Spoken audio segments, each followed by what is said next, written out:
some sense of it all, but I can see it makes no sense at all. Is it cool to go to sleep on the floor? 'Cause I don't think that I can take anymore. Clowns to the left of me, jokers to the right. Here I am, stuck in the middle with you. Good afternoon, everyone. Lots going on as usual. Today is, I don't even know what day it is. Sunday? Is it Sunday? Sunday, January 25th, 2026. And Trump is mad about China. I told you Trump was going to be mad about China. The whole idea that Trump was cool with the China deal as it stood. I just said there's no way he knew what was in the China deal. And so I don't think that he has had any time to be read in on what that is. So when he reacted to the reporter's question with, it's basically okay, he didn't know. And once he found out, once he read what was in the deal, Trump said, yeah, no, this is not going to happen.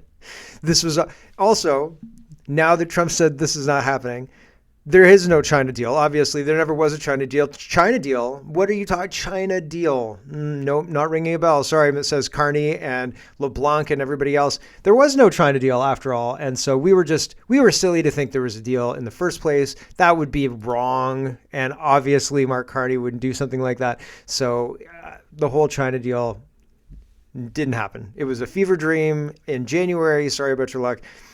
So it's very, very strange that they're taking this position, but I'll show you all of the tweets.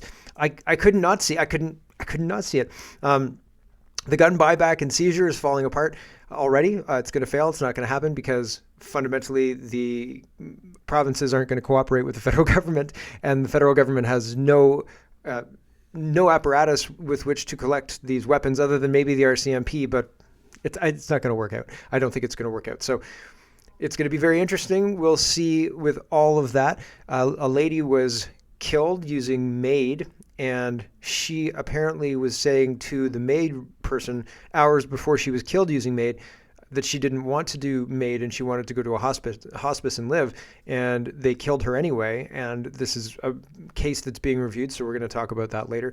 And of course, Trump chooses the weekend that I'm off. Well, off. I'm working still, but whatever.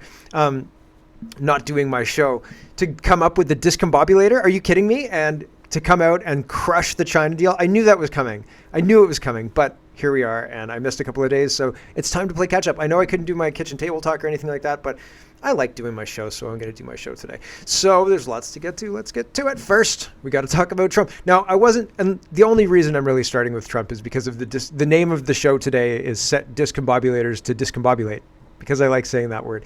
And I'm worried that if I start with China, then I'm not going to get through China, and I'm going to have to do a lot longer. Whereas this way, you'll get the feeling of China, and I'll cut it off whenever I have to cut it off. So, as I said, lots to get to. Let's get to it first. Polymarket says, breaking: Trump reveals the United States has a secret weapon called the Discombobulator, which was used to render Russian and Chinese rockets useless during Maduro's capture. Now, I kept bringing up this clip, this Fox News clip, and it has been cut from the internet. The part, I think, or maybe I'm just deaf to it. You know when you're looking for something and it's right in front of you and you just can't see it?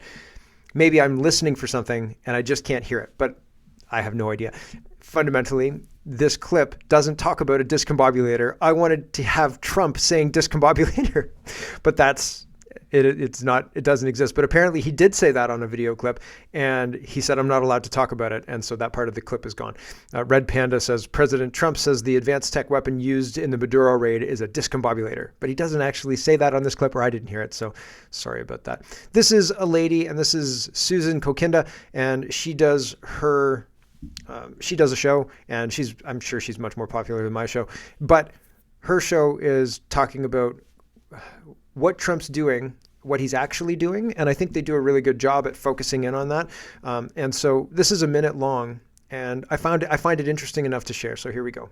And Donald Trump is in now with far more power than he had in his first administration, because he knows what he's up against. And I think the American population has gotten a lot smarter, and he's going for it.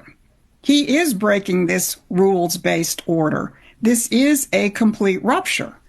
And what Trump is saying is we want a world of sovereign nations.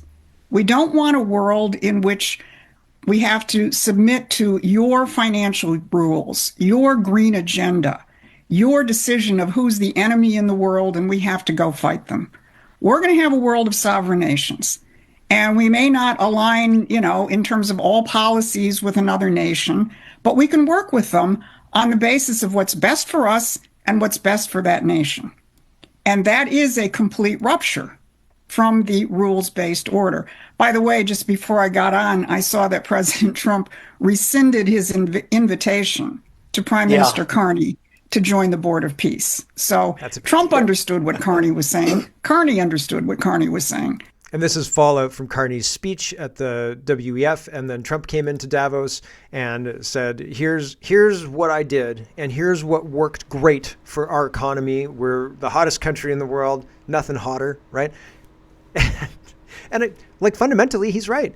If he is bringing in a lot of money with the tariffs, the companies are paying the money and they're maintaining, the companies are still making money, right? They're able to continue their operations with this configuration. And that seems okay. Places like Jaguar.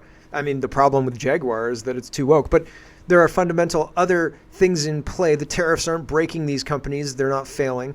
Trump is making a lot of money and he's talking about removing income taxes and things like that. And so I think that it's interesting to highlight, all of the most popular people, all the actors, Bryan Cranston and the Hulk and all these people are all saying Trump's terrible. And really, I think the moves he's making seem to be benefiting his people. I wish we had people who were looking out for Canadians in Canada, right? Because it seems like Trump is actually looking out for Americans. It's just a question on who's at the top of the ladder, Israel or America. I'm not sure. I genuinely don't know. The Gateway Pundit says Trump is considering a naval blockade of Cuba with a plan for regime change by year end. So mark your calendars, Christmas 2026. Cuba becomes a part of the United States. Yay. Tarkin says Starmer's Chagos deal didn't collapse because of new facts or parliamentary scrutiny. It collapsed because the U.S. finally looked at it and said no. The moment Washington raised the 1966 UK-US treaty, the whole thing fell apart. A deal sold as urgent, lawful, and vital to security couldn't survive contact with reality. No binding court order, no security deadline, no threat to Diego Garcia, just political urgency dressed up as inevitability. Keir Starmer, our treacherous, treasonous prime minister, ignored a live defense treaty, relied on a non-binding ICJ opinion, misled Parliament with $3.4 billion figure, while officials warned the real cost would exceed $35 billion. This wasn't diplomacy. It was a reckless surrender by assumption. Assume the United States complies, assume Parliament obeys, assume sovereignty is expendable. The bluff was called, the bill disappeared. A prime minister who said there was no choice just found out he had no authority. The moment Washington raised the 1966 treaty, the whole structure gave way. So I find that interesting. This whole Chagos thing was a big deal. It was a military base. The Brits were saying, we infringed, we're going to rent it from you. And they had this whole structure. They were getting a lot of pushback. Lots of people were saying this is terrible. And it fell apart because they had a deal signed with the United States and they can't just ignore that. They can't just shelve that, but they were trying to. And Biden would have let them get away with it, but Trump isn't. And so my question is, what happens after Trump? I don't know. Inevitable West says, JD Vance says, they think we hate Europe. We don't. We love Europe. We want Europe to continue to control its borders because we love European civilization and we want it to preserve itself. The silent majority of Europeans agree. Why silent? Why are people afraid to say self-preservation is something that's important? Our culture is a special, snowflake, and we should preserve it as long as we're able, because eventually things change, probably, right? I don't know. But it's one of those things where I don't know why that's verboten, you're not allowed to talk about that. Eric says the United States withdraws from the World Health Organization today, 1 year after President Trump's historic executive order from the Oval Office. After 77 years, the United States is no longer a WHO member. Let's go. Good riddance. Thank you, President Trump. So he signed them out of the World Health Organization, as far as I understand it. So that's interesting. Mark Nixon says, breaking, Donald Trump warns Canada of a new relationship with China. It's all starting to unravel. Trump says Canada is against the Golden Dome being built over Greenland, even though the Golden Dome would protect Canada. Instead, they voted in favor of doing business with China, who will eat them up within the first year. One of the things, okay, so we're going to talk about China now. One of the things I want to point out is I am against the Golden Dome. I do not see, now, a potential caveat to that is that if the Golden Dome is going to stop the geoengineering planes from flying over our skies, then I could get on board with the Golden Dome. If the Golden Dome is going to protect against that, then okay, I could get on board with that. But when I look at threats to Canada, I can't remember one intercontinental ballistic missile. I can't remember one even just regular missile from, Toronto to Guelph, or from Winnipeg to Mississauga. There's not been one. Is there a missile that I've missed? Do we have missiles flying all over the place that we need to protect ourselves from? No, we're not in Israel, bordering Arab states as a Jewish homeland. No? Oh, weird. So what do we need the Golden Dome for? Can you explain that? Because it seems like you're railroading us into this purchase, and it seems like a bit monorail-ish, right? Like monorail, no thanks. I don't need the Golden Dome. When is there a missile that's been threatening Canada? We need air defense all of a sudden? I don't know. And maybe I'm naive. Maybe we do need air defense. Maybe this thing has just been waiting in the wings. But also maybe the superheroes caused the supervillains, right? If you have air defenses, maybe people will start lobbing something at us, right? And also maybe the spoiler alert, the Village, they use this as a bad guy to keep us in line. Oh no, we got another bunch of missiles coming in. Hope the Golden Dome holds. So yeah, I'm not convinced on the Golden Dome. Seems really expensive. Seems like we're being railroaded into it. I don't like it. I don't think it's a good idea. And I haven't been convinced by Trump's rhetoric on it. It's just like the vaccine the first time around. No thanks. I think I'll skip it very much. And so Golden Dome, no Golden Dome, I don't really care. Economically, Canada is a complete disaster. We're run by communists. We don't have sovereignty. So the Golden Dome seems like it's not going to deal with that. Canadian officials, just like in Minnesota and all the other fraudulent states, California, all the other blue states, Canadian officials are flying in. Sorry, it's cold in my studio, so I've got the heater on. Canadian officials are using tax dollars to fly in nationals, and then using tax dollars to pay off NGOs that funnel the money to the nationals. The Golden Dome's not going to do a damn thing about that. They're not going to do anything about that. The Golden Dome's not going to touch that. So, what? Can we just deport some people? It doesn't make any sense. It doesn't make any Golden Dome. You're not helping, man. What? So, okay. China. Moving on. Let's talk about China. Wall Street Mav says Canada doesn't live because of the United States. Trump said to Mark Carney during his WEF speech, you better watch your words there, Mark. Canada survives because we allow it. Basically, we could have Canada and ingest it for breakfast. No problem, Mark Carney. So this is Mark Carney, and he had a whole speech, but I don't care about the speech because it's all just Marxist nonsense. But in the speech, Carney says Canada doesn't live because of the United States. Yes, it does. Canada thrives because we're Canadian. What does that even mean, Mark Carney? Justin Trudeau and Mark Carney have been a disaster for Canada since 2015. I agree with Wall Street Mav. And here's the real GDP per capita. And Canada and the United States used to be closely aligned. Our real GDP was tied very, very closely. Our lines have diverged, so they go in different directions. Canada is on a lower track. The United States is on a very, very a trajectory that we could have easily continued, but we chose not to. And we implemented carbon taxes because we were told that degrowth is important or something like that while we import our replacements. Weird, right? Super weird. So the whole China thing is blowing up in Mark Carney's face. Here is... Dear Prime Minister Carney, please let this letter serve to represent that the Board of Peace is withdrawing its invitation to you regarding Canada's joining what will be the most prestigious board of leaders ever assembled at any time. Thank you for your attention to this matter. So you were invited, and now you're uninvited. Uninvited Carney. And that's not good for Canada because, geographically, he didn't invite any other governors to the Board of Peace, as far as I know. Was DeSantis invited?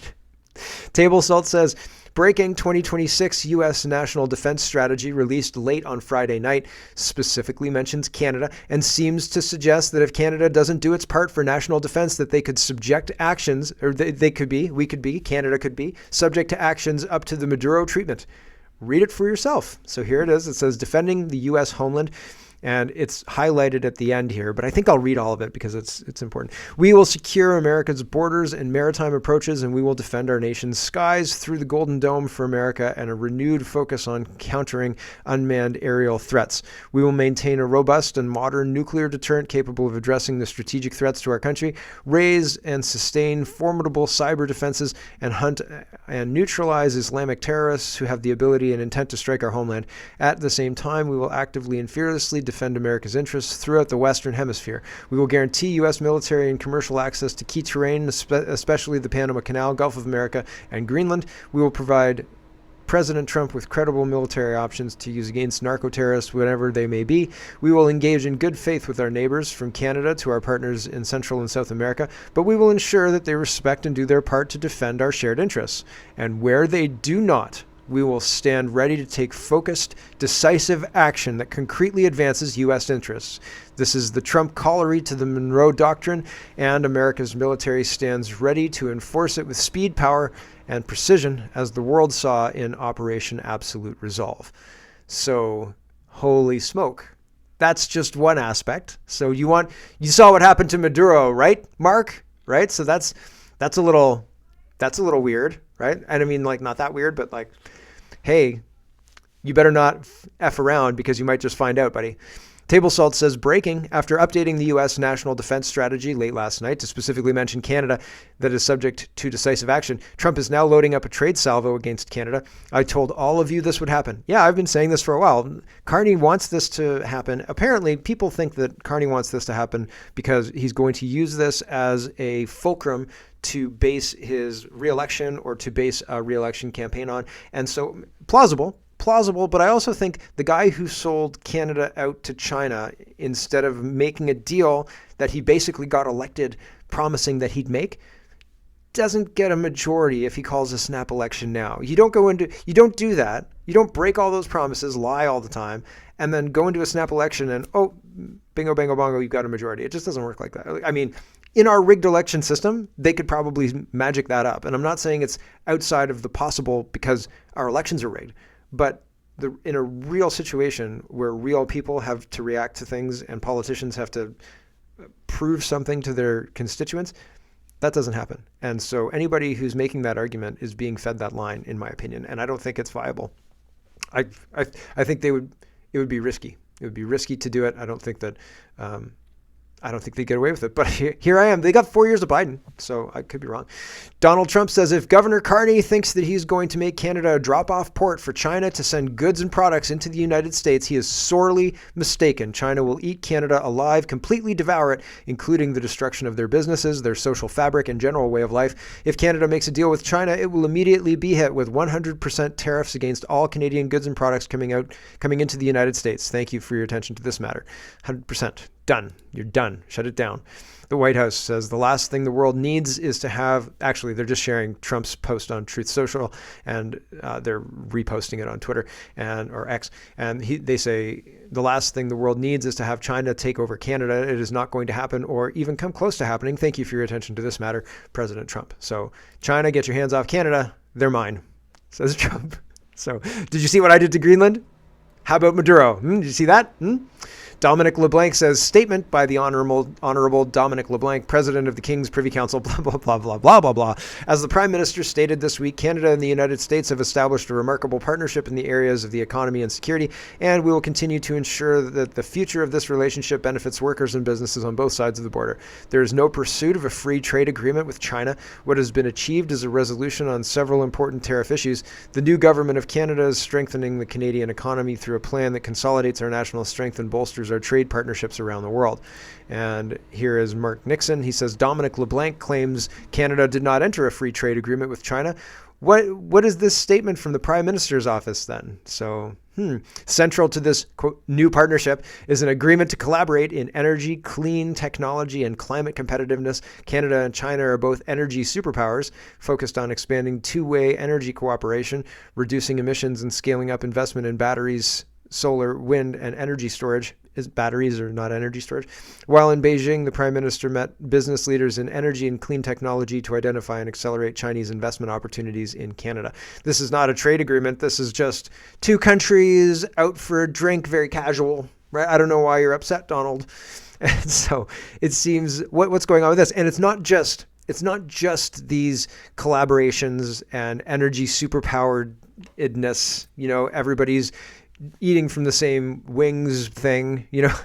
It's that Canada's saying we're going to have a security thing. Here's Shove Majumdar, and he's a Conservative MP. And he says security cooperation with Beijing on transnational crime, cybercrime, narcotics trafficking, synthetic drugs, and money laundering. The CCP is the world's largest source of fentanyl precursors pushed through criminal cartels that have devastated communities and taken more Canadian lives since World War II. They launder billions through our casinos, ports, and real estate. They turn Vancouver into a triad playground. Their cyber spies hack our systems. Their illegal police stations intimidate Canadians. Their United Front strategy interferes in our elections. They've backed brutal regimes in Caracas, Tehran, and the Kremlin. Last I checked, they haven't dismantled their ambition to forge a new world order. Carney.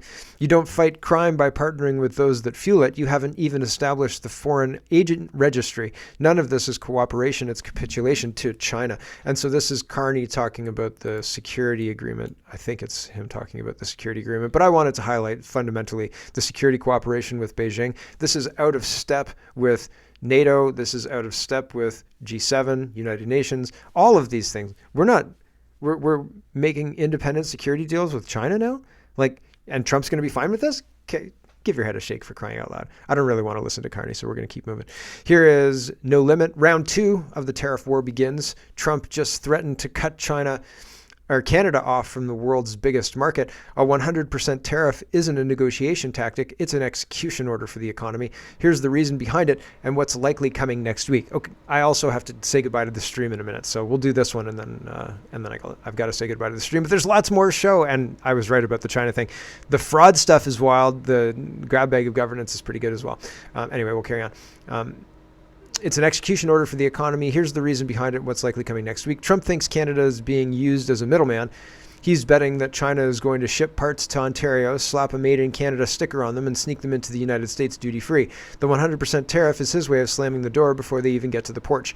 And this got personal this week. Carney went to Switzerland and basically called Trump a dictator. Trump fired back by saying Canada only exists because we let them. Now he's tying their entire economy to two things: cancel the China deal immediately, hand over total control of the Greenland defense project. He's not looking for a win-win. He's looking for a surrender.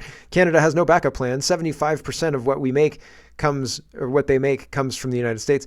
If this tariff hits, the Canadian dollar turns into monopoly money, and their businesses are effed by next weekend. Carney has to choose: keep his pride and his deal with Beijing, or keep his country from going bankrupt. He's going to, in my opinion, he's not going to act, but I could be wrong. The next few days are going to be ugly. I'll keep you posted on everything. By the way, I called every market top and bottom on the last decade, blah, blah, blah, blah, blah. And this is the Governor Carney Truth Social, so that's interesting. Global Eye says, breaking.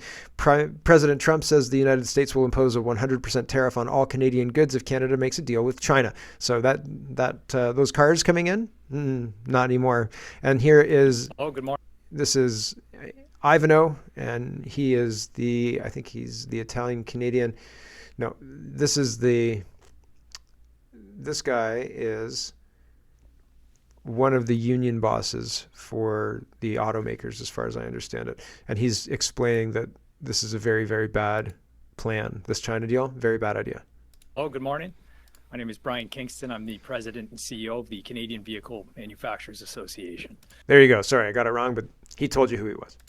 Canada's auto industry is under enormous pressure, with over 90% of Canadian production destined for the United States.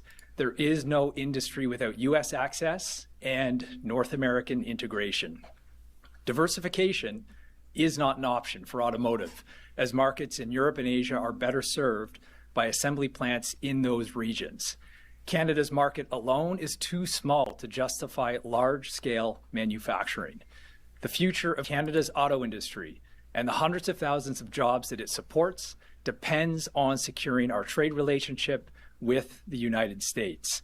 The federal government's decision to open the Canadian market to Chinese EVs is deeply concerning.